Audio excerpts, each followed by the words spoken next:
Hello friends, आज हम बात करेंगे कि क्या हाउस होल्ड वर्क करना, घर के कार्य करना अपने परिवार के लिए क्या वह क्रूरता की श्रेणी में आएगा या नहीं आएगा। इस पे आज हम चर्चा करेंगे।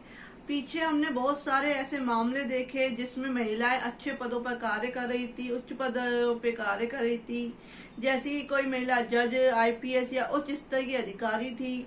जब उनसे यह कहा गया कि आप घर का झाड़ू पोछा लगा लीजिए या घर का रसोई का काम कर लीजिए, तो उन्होंने केस फाइल कर दिया कोर्ट में कि मेरी यानी कि जो मैं इतनी अच्छी अधिकारी हूँ, इतनी उच्च स्तर की अधिकारी, और मुझसे झाड़ू पोछा करने को कहा जा रहा है, मुझसे घर का काम करने को कहा जा रहा है। तो इस तरह के मामले हमें देखने को मिले। तो उस पे ही एक जो जजमेंट हुआ है, अभी हाल ही में जजमेंट हुआ है 27 अक्टूबर 2022 को, जिसमें बॉम्बे हाई कोर्ट ने इसमें जजमेंट दिया है कि क्या घर का कार्य करना, हाउस होल्ड वर्क करना घरेलू हिंसा या क्रूरता के अंतर्गत आता है या नहीं आता। इसका केस है और इस पे हम आज चर्चा करेंगे कि क्या घर का कार्य करना घरेलू हिंसा या क्रूरता के अंतर्गत आता है या नहीं।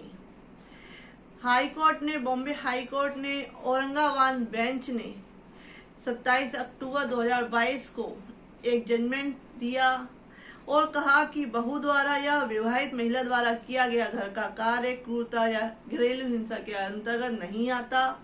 अपने परिवार के लिए घरेलू कार्य करना किसी महिला को नौकर नहीं बना देता। इस केस में पत्नी ने कहा कि उसके साथ विवाह के 1 महीने तक अच्छा व्यवहार हुआ और उसके बाद उसके साथ नौकरानी जैसा व्यवहार हुआ।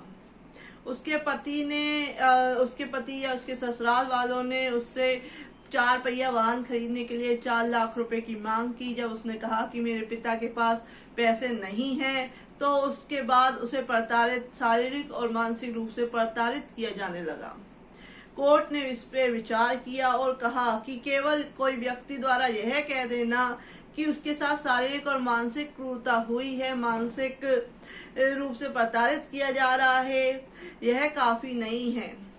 उसके साथ उसे तथ्यों के साथ साबित भी करना पड़ेगा कि क्या क्या तथ्य थे, क्या क्या ऐसे कार्य हुए जिसके कारण उसके साथ इस तरह से घरेलू हिंसा हुई या उत्पीड़न हुआ। इस मामले में इस केस में जो सामग्री पेश की गई साक्ष्य के रूप में, वो इतनी पर्याप्त नहीं थी जिससे कि यह साबित किया जा सके कि उसके साथ घरेलू हिंसा 498A आईपीसी के तहत हुई है। केस लो है सारंग दिवाकर अमले बनाम महाराष्ट्र राज्य। बेंच थी जस्टिस विभा कंकरवाड़ी और राजेश एस पाटिलो। आपराधिक केस संख्या थी आपराधिक आवेदन संख्या 40/2021 का मामला था ये।